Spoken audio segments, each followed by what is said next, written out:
Hey, Anthony Curtis here. Welcome back.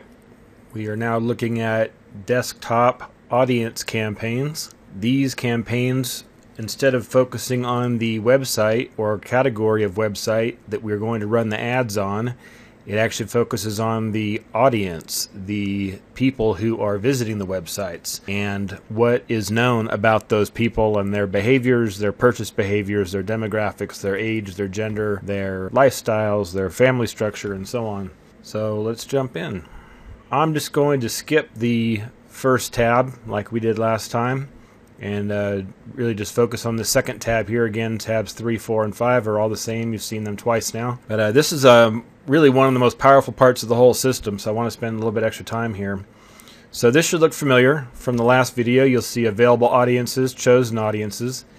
And last time in this left column, you had data providers who gave us categorizations for websites, where this time the data providers are giving us data about the actual users who are visiting the websites. But let's take a look at each one individually. First one here, Ad Advisor by Newstar. You'll see they offer information about users in the areas of automotive, beauty products, demographics, grocery, healthcare products, hobbies and interests, home improvement, household products, personal care, personal finance, pets, presence of children, restaurants, shopping, style and fashion, technology and computing, and travel.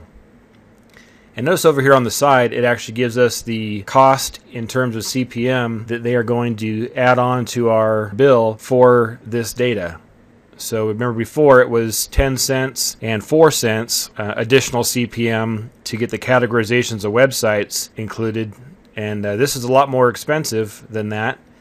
Still a great deal, but a lot more expensive than before. And that's because the categorization of people, of users and visitors to the websites is a lot more difficult to aggregate and also a lot more valuable when it comes to targeting. So like I said before, when you see an arrow pointing to the right, you click on it and it reveals a submenu.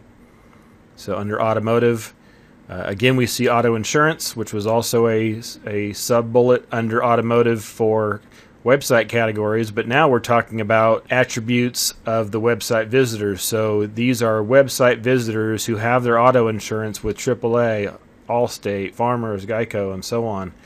Where before it was just websites that happen to have content about auto insurance.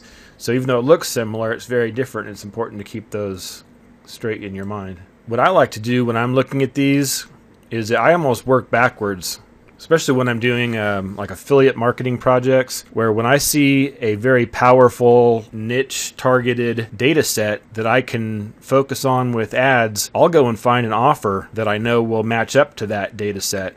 Because sometimes if you find the offer first and then you go looking for a data set that matches up the audience, you often won't find that audience data set. So as you look at these, think about how powerful it is to offer the right product to each of these audiences. And not all of them are extremely powerful in my opinion. As far as what brand of gas somebody buys, I wouldn't have any idea how to match up a product to that. But maybe you could. Next data provider is Bezo. This is business data, and notice the price tag on this one, $3 compared to the $1.15 above. This is one of the more expensive ones. Business data is very valuable. Notice the very first category here is business decision maker. Technical business decision maker.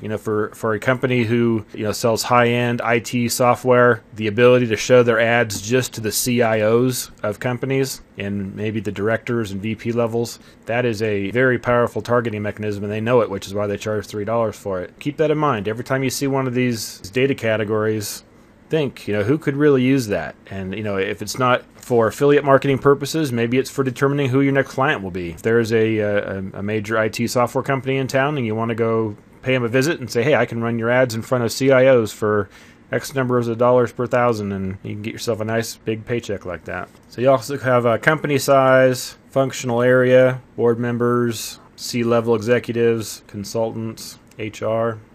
Next one is Data Logics at $1 CPM. Automotive information here. Now this is a little bit different. Remember the other ones were about which kind of cars people own. SUVs, Lexus, Mercedes. Where now, look at this one here, in market. In market is powerful. How they know this is, I'm sure, a trade secret. But essentially that means that the people who are going to view these ads and who are labeled as in market for automotive means they're in the market to buy a car. So can you imagine going to a car dealership and saying, hey, I could show your ads just to people who are looking to buy a car in the near future? You know, they would jump all over you and be throwing money at you. And they break down the in market even by body style. You know, they're in the market for a crossover vehicle, in the market for a full-size SUV, luxury sedan. I mean, that's powerful. Like, I'm going to put that down on my list right now and go after some car dealerships. Still under the same data provider, Datalogix, they have CPG, which is consumer packaged goods. Again, not real sure what to do with this myself, but maybe you know. You know, you can show ads to people based on what kind of cereal they eat. Children's cereals, high fiber cereals, hot cereals. I guess maybe the fitness crowd would be in the fiber cereals group. And if you have a fitness related product, you might want to try running some ads there and see what happens. Datalogix also has a lifestyle section, affluent baby boomers. That is a hot audience. They have a lot more disposable income than the average person and are either entering retirement or are in retirement now. So there's just a ton of products that you could market to those folks. Auto enthusiasts, corporate executives, do-it-yourselfers. So there's some really good stuff here in lifestyles when it comes to matching up a product or service to the right customer. Okay, the next data provider is Datonix. Again, they have their own automotive category, but look at this. It's only 40 cents. This one's a bargain. I actually use this one most of the time because I'm cheap. I really need to explore some of the higher priced data providers because the $3 to go after CIOs could be a serious bargain, you know, if I can land a Fortune 1000 client paying me 5 or 6 figures to run their ad campaigns for them. So I probably need to get out of the 40-cent category and jump into the higher ones and see what I can do with it. You definitely feel free to do the same as well. So we're seeing a lot of the same ones here: automotive, consumer packaged goods, business. You know, you really just need to see which ones work best for you. This is where you want to test. You know, so maybe you do a consumer packaged goods campaign using the 40-cent Datonix categorization, and then maybe run it against consumer packaged goods on one of the little more expensive ones and see, you know, which one performs better. There's just lots of different things we could be testing here and determining where the money is. In real estate, I've used this one quite a bit. Moving and relocation. These people are likely to be moving or relocating. And I mentioned earlier there's an algorithm behind how they know when someone is in market for a car. And same thing here. I mean, moving and relocation is really sort of being in market for real estate. My hunch is that they will cookie these users when they visit real estate related websites like Realtor.com, Trulia, Zillow, and then they are then sort of tagged as being in market because of visiting those sites. They may have some other ways they do it, but that's the first one that comes to mind for me. And we have shopping intent, coupon shoppers, e-tail that people like to shop online, value shoppers. Again, you know, just keep those in mind when you are marketing your products if you have one that matches up in one of those categories. Exalate is the next data provider. Okay, Exalate is the next data provider, and they also have a B2B category for business professionals with sub-bullets of finance professionals, high net worth, IT professionals.